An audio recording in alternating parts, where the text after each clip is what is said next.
Magandang araw. Sana po'y nasa mabuti kayong kalagayan.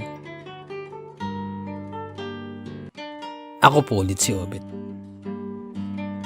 At meron na naman po tayong kwentong ibabahagi sa inyo. Ito po'y naganap sa totoong buhay. Minabuti lamang po namin na itago ang lugar sa kahilingan na rin po ng nagpadala ng kwento. Pakinggan po natin.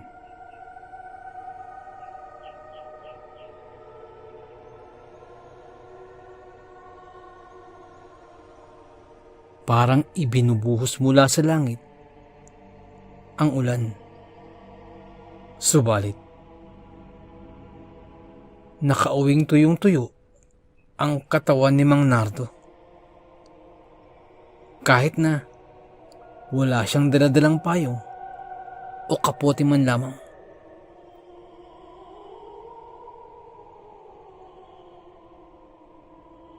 Paglalako ng balot ang trabaho niya gabi-gabi. Gayunpaman, marangal yun. At dun niya ibinubuhay ang kanyang pamilya.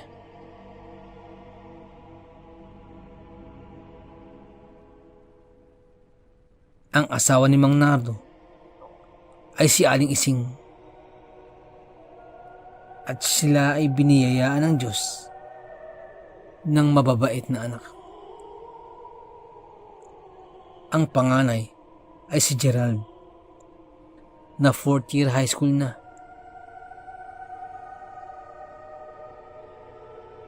Sumunod naman ay si Jonah, na 3rd year high school na. Ang bunso naman ay si Clevin, na graduating naman sa elementarya. Isang malaking pagtataka ang rumihistro sa mukha ni Aling Ising. Dati-rati kasi, palaging nababasa ng ulan ang asawa kapag ganung nagngangalit ang kalangitan. Ngunit ng gabi na yon, himala at nakauwing walang bahid ng ulan sa katawan si Mang Nardo. Hindi ka nabasa ng ulan? Punong-puno ng pagtataka ang katanungang iyon ni Aling Ising. Hindi. Sagot naman ni Mang Nardo. May nagpasilong kasi sa akin eh. Kanina, habang bumubuhos ang ulan, kaya hindi ako nabasa.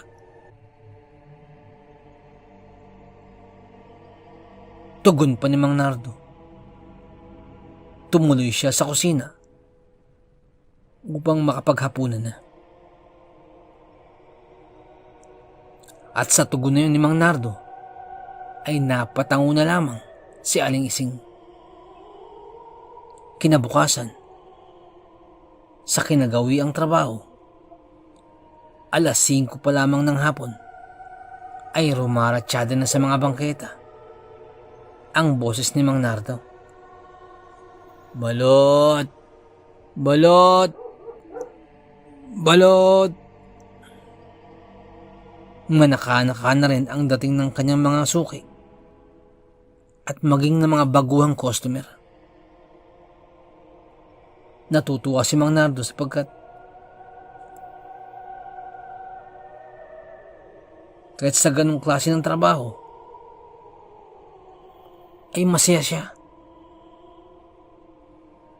Natutuwa siya sa pagiging isang tindero. Bukod sa isa na itong klaseng ehersisyo, ay nagkakaroon pa siya ng pagkakataon na magkaroon ng mga bagong kakilala at mga bagong kaibigan. At bukod pa riyan, nakakabenta pa siya. Naiinggit nga sa kanya ang ibang tindero sapagkat likas na mapagbiro si Mang Nardo, kung kaya't agad-agad na nauubos ang kanyang paninda. Isang gabi ay napadaan si Mang Nardo sa grupo ng mga nagiinuman.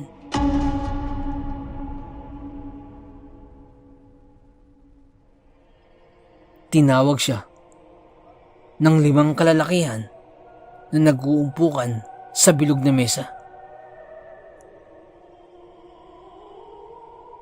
Sa bahay na yun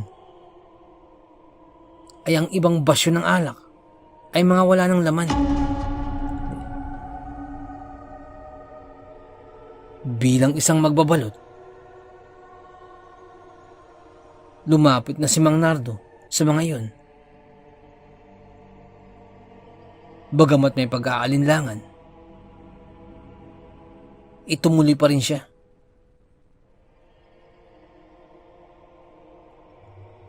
Marami na siyang naengkwentro na kagayang-kagaya nito. At kalimitang inuutang lamang ang tinda niya o di kaya'y inaagaw ang kanyang tinda.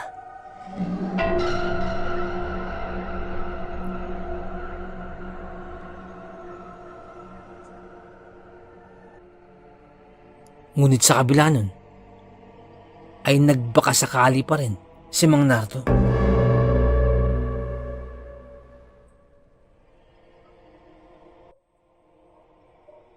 Na baka hindi naman ganito ang mga kalalakihang ito.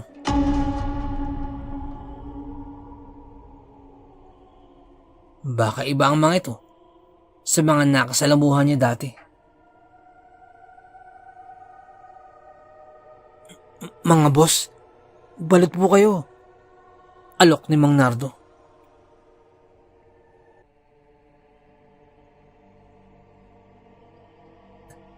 Hindi niya ipinahalata ang nginig sa kanyang boses.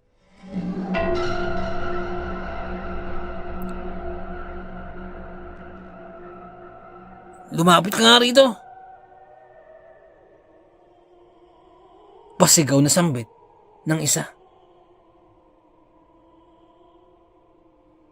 Halata na sa tinig nito ang pagkalango sa alak.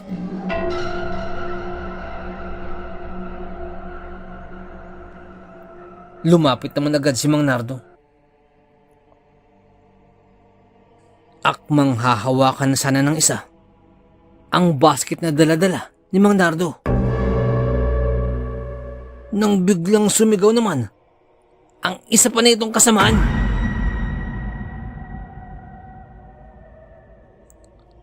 Tila takot na takot sa kanyang nakita. Pare! Multo! Multo, pare! Biglang tumayo ang lalaking yun at may itinuro sa di kalayuan. Maging si Mang Nardo ay napalingon na rin sa itinuturo. At nakita niya ang isang taong nakasuot ng itim na kapote.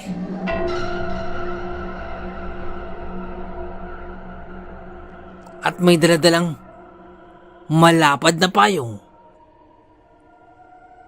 At may bit-bit din itong isang basket na kagayang-kagaya sa isang magbabalot. Tama. Siya yung sinukuban ko nung isang gabi. Nung malakas ang ulan. Siya yun. Sambit ni Mang Nardo sa sarili. Bahagya siyang napangiti sapagkat Pagkalingon niya, ay nagsipagtakbuhan na ang mga lasinggero. Nagtatakbuhan ang mga ito sa iba't ibang direksyon. Mga duwag. Napasambit na lamang si Mang Nardo sa kanyang sarili.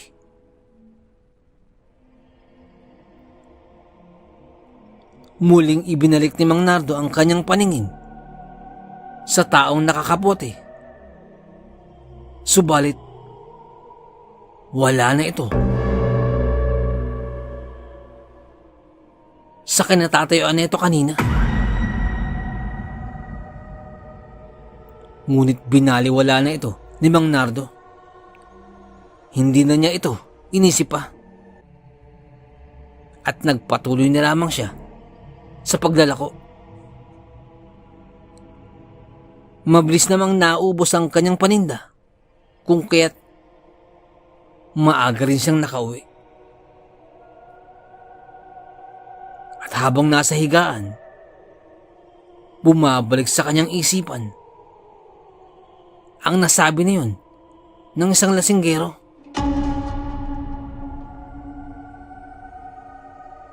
Ang sinabi ng isang lasinggero kanina, na multo raw yung taong yun na nagpasukob sa kanya kanina.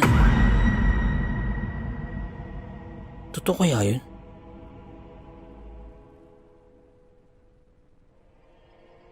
Tanong ni Mang Nardo sa kanyang isipan. Ngunit, binaliwala niya na lamang ito hanggang sa makatulog na.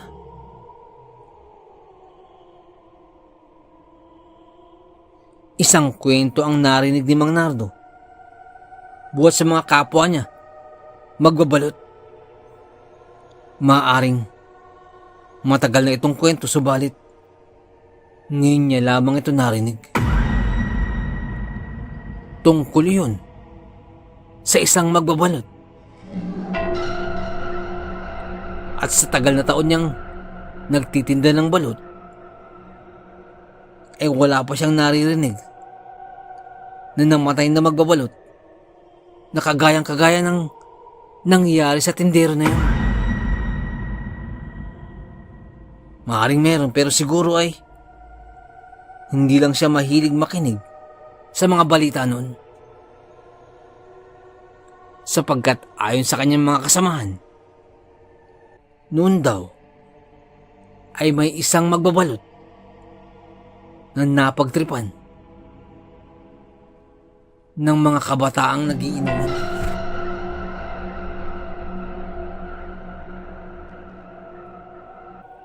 Inagaw raw ang paninda nito.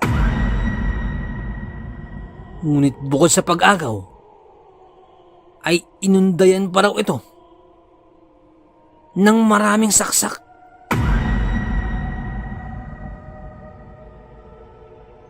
At karamihan ng tama ng saksak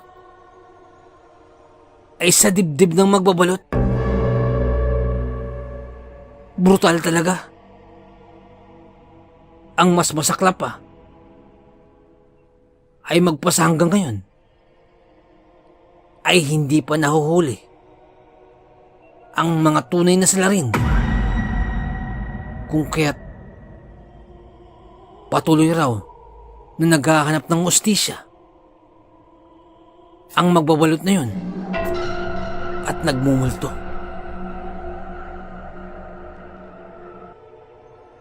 Binaliwala lamang iyon ni Mang Nardo sapagkat hindi siya interesado.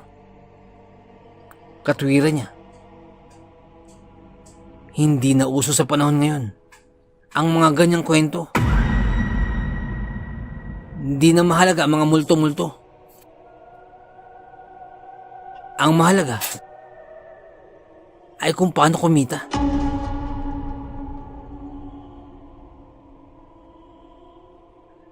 Kaunti na lamang ang natitira sa mga paninda ni Mang Nardo. Subalit, may kalaliman na ang gabi. Kung hindi pa yan mauubos, ay uuwi na lamang siya kahit may natira pa. Subalit, maya-maya pa, ay may pumakyaw ng kanyang natitirang paninda, kung kaya't naubos pa din. Pauwi na si Mang Nardo nang mapansin niyang tila bubuhos na ang ulan. Paminsan-minsan ay may dumadaan pang may hinang kulog at kidlat sa kalangitan. Nung mga sandaling yun, ay nasa medyo alanganin siyang lugar at mahirap makahanap ng masisilungan. Kung kaya't pabuhos pa lamang ang ulan, ay tumakbo na si Mang Nardo upang makahanap ng maaaring masilungan, kagaya ng bukas na tindahan.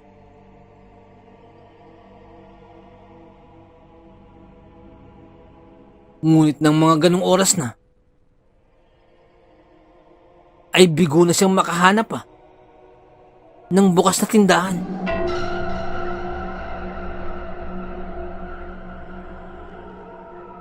At ilang sandali pa, ay naririnig na niya ang paparating na ulan. At wala na siyang ibang mapagpipilian pa kundi ang suungin na lamang ito kahit mabasa pa sa ulan.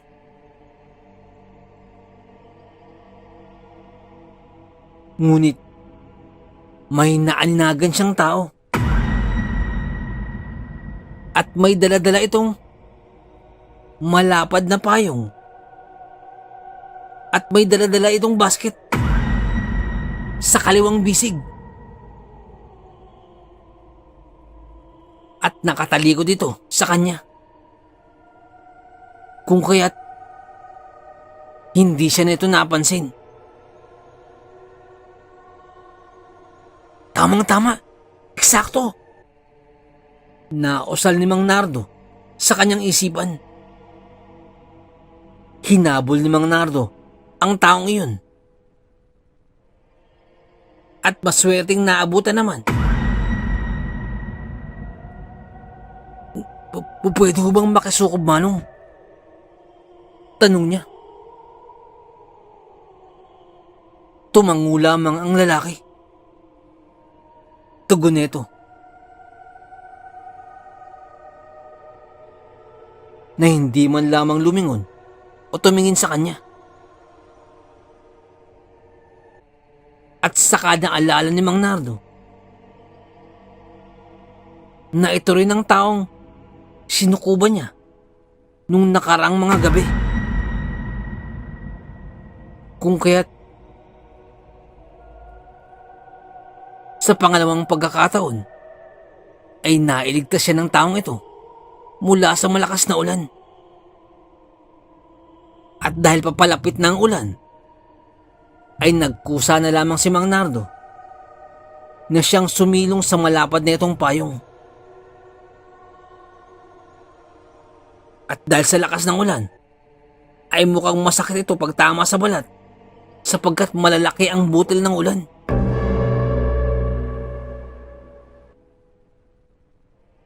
Patuloy lamang sila sa paglalakad habang kwento ng kwento si Mang Nardo ng kung ano-ano at habang nakikisukob sa payong.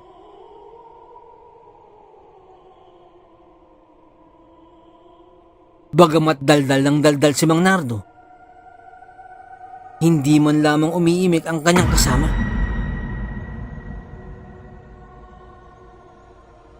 Sa katunayan nga, na kahit 2 beses niya na itong nahinga ng pabor, ay hindi niya pa ito nakikita ng malapitan. Balot na balot kasi ang katawan nito ng kapoting itim.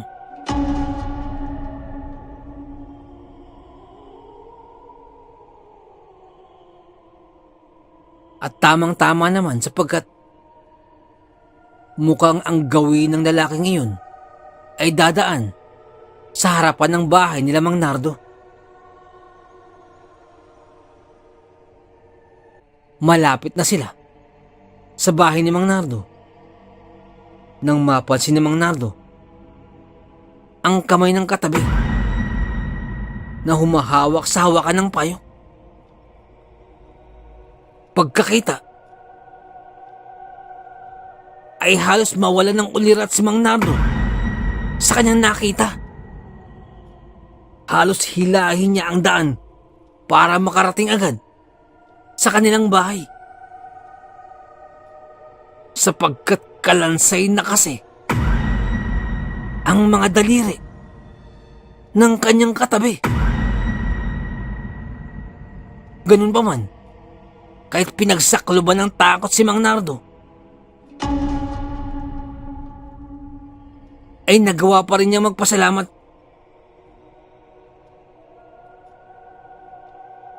At nung sandaling yun, ay noon lamang din humarap sa kanya ang taong iyon.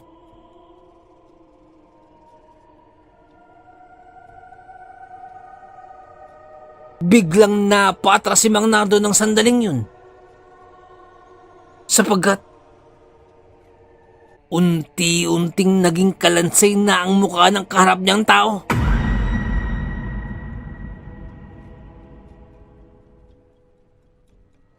Napatakbo na si Mang Nardo papasok sa kanilang bahay. Pakiramdam nga niya ay hindi siya dumaan sa pintuan ng kanilang bahay dahil na rin sa tindi ng bilis ng takbo niya.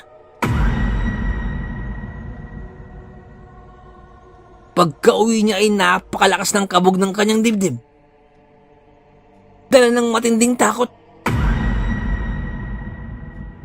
Halos hindi siya makapaniwalang isang multo ang nagpasukob sa kanya, at naulit pa yun ng 2 beses.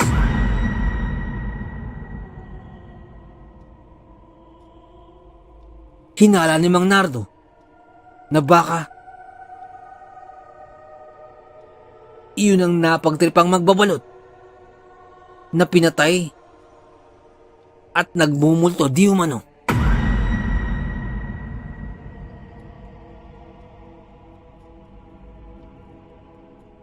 Ang multo na yun ay patuloy itong nagpapakita sa mga nagtitinda ng balot sa lugar nila, hanggang sa hindi pa nahuhuli ang mga totoong salarin sa kanyang pagkapaslang. Kung kaya't magpasa hanggang ngayon, ay binabalot ng lagim ang lugar na yun, lalo na sa tuwing umuulan. Sapagkat tag-ulan daw kasi nung napas lang ang magbabalot na yun. Simula nung gabi na yun, ay hindi na nakalimot pa si Mang Nardo na magdala ng sarili niyang payong, lalo na kapag umuulan. Baka kasi ang multong magbabalot na naman ang muli niyang masilungan.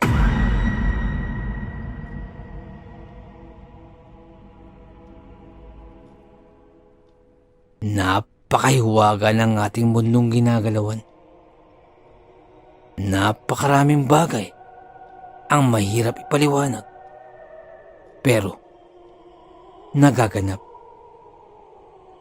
Hanggang dito na lamang po. Salamat sa pakikinig. Magandang araw.